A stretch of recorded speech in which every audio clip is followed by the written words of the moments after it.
Plaintiff Anna Frank started dating the defendant after they met online, and 3 months into the relationship, he told her he was married. Anna's suing her ex for an unpaid loan and interest.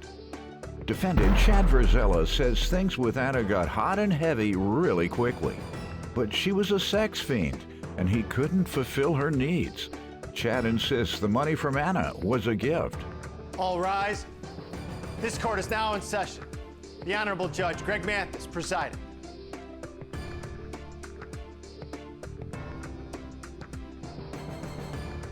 You may now be seated. Start with you. Okay. I met Chad early January. We met on an online dating site. We hit it off right away. It seems like things were going really well.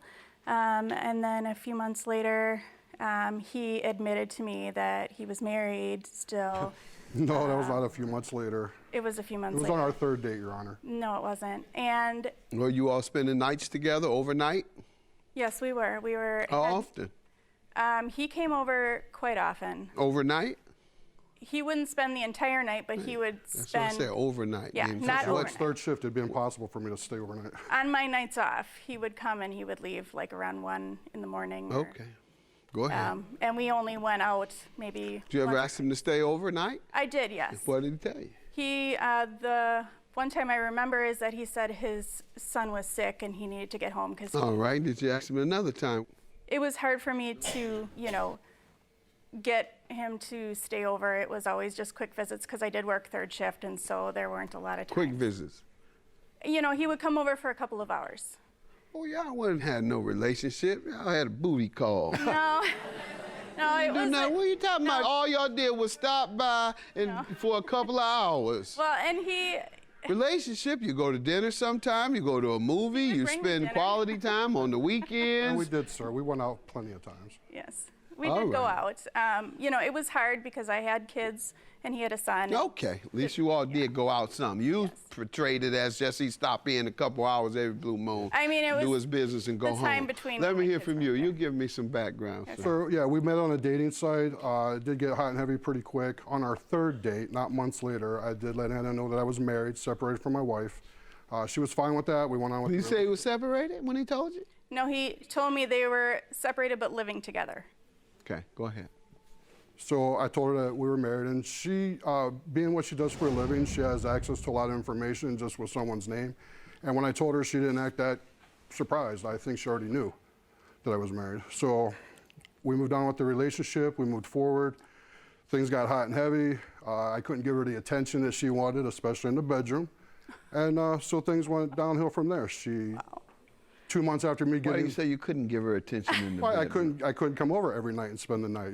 I couldn't. Okay, I have a got son. I was taking care of business. I own a business. I had other things I had to take care of other than her needs in the bedroom. She's a sex fiend? Yes, sir. No. Okay. He said you're a sex fiend, man. Okay. That's not true. Well, I don't. If he thinks so, sure. Were you calling him every night begging for sex? No. You sex fiend? Oh, you weren't? No, I wasn't. How often?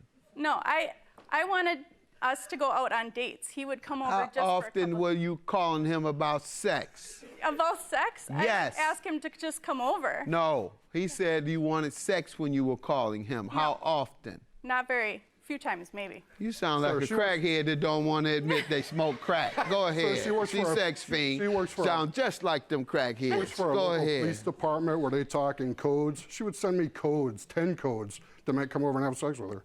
And that's what crack dealers do. They send a message in code to the drug dealer. Could you drop me off a white T-shirt, such and such, and a plate of collard greens? That's how she talk. That's weed and cocaine. A white T-shirt and collard greens. All right. Talked in code about your thing, huh? You addicted. Go ahead. So when I couldn't fulfill her needs, things started to go downhill. And 2 days after I got the Dear John text message, she was with her ex-boyfriend prior to me. Once she learned that my wife and I were reconciling things, then there we are. Well, there you go. That's what you're supposed to do when you tell her you're reconciling. But I don't know if that guy was on hold 2 days just all of a sudden. Well, I have a gut feeling that he was on hold the whole time. No. All right, ma'am. Let me hear about the loan. Tell me, explain how much and when he was to repay and what happened. So I have text messages. He needed $2,500. And I don't have the money. I'm a single parent. You know, I said, you know, if you need it that badly, you have no other way of getting it. I would take out a loan because at the time he told me his personal and business accounts were frozen and he had the money, but he couldn't get access to it. So he said he would pay me back even before the first payment was due for the loan. And I have text messages to show that. Let's see it. And how did it go from $2,500 to $4,100? The interest on it, because it was a high interest loan. What was the time frame? It's 1 year? It How long is. ago was it? You have some agreement Yeah, of some I have. sort? Well, here's the loan contract. information on it. I've been making payments on it every 2 weeks. I don't have the money for it. I've been having to pay everything for it. I've been working extra And sir, hours. she told me that the loan was out of her. She had the money in her savings account. She I never told never me it said was a that. high interest loan. I I could have told- did that myself. No, you said you could not get access to any loan. I have all those text messages. Did you pay her anything? Paid her $100. Yeah. He constantly came up excuses. I promise you I'm going to give you this much money this day, and then he'd Did have you an tell him he could work it off? No. I wanted my money You back. didn't try to work it off? No. No, sir. No. Okay.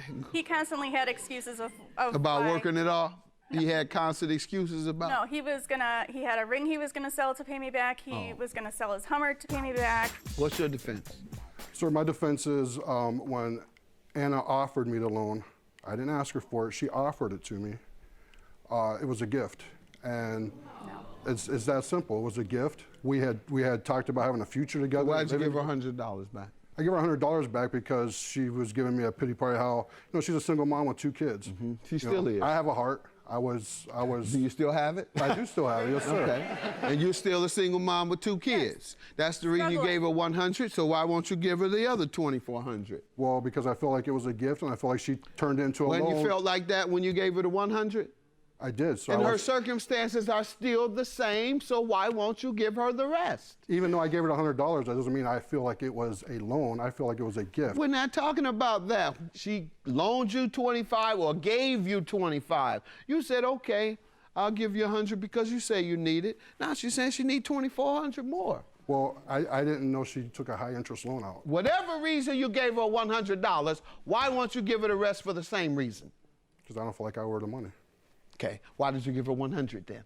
Because she texted me with a desperate text message that she needed money. Did you text him any other time saying you I needed all your texted money? him multiple times. Okay, I because have- he responded because you texted Yes. him. So let's see, if any of those texts where you said you repay her, then this case is done. Because you just said you didn't owe her, you never agreed to repay her, because it was a gift. So I hope this doesn't say anything about I will repay you. I'm going to do 100 a week, first thing I see. I'm going to do 100 a week for now, okay? When do you get busted? You don't even know you're not a good liar. Nothing slick about you. Stay honest. All right, 2,500. I'm going to grant you 10% interest, ma'am. 10% interest, $250. 20 since he's paid some. That's $2,650, I believe. Yeah. $2,650 is your judgment, ma'am. He didn't approve of paying that amount of He interest. did, though. That I was have, between. I have a text message saying it was a high interest loan. Oh, did you tell him the amount? Did you tell him the exact I told amount him of that interest? it was at least going to be, at the time he was going to pay me back, it was already going to be close to $3,000. Did you tell him the interest rate, ma'am? Not the specific. Okay, well, if you didn't tell him the interest rate, he couldn't have approved it. All right, judgment for the plaintiff. Have a good day.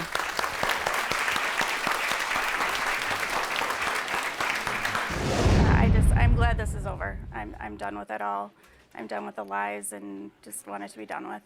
I feel like the money was a gift, not a loan, and lesson learned. No.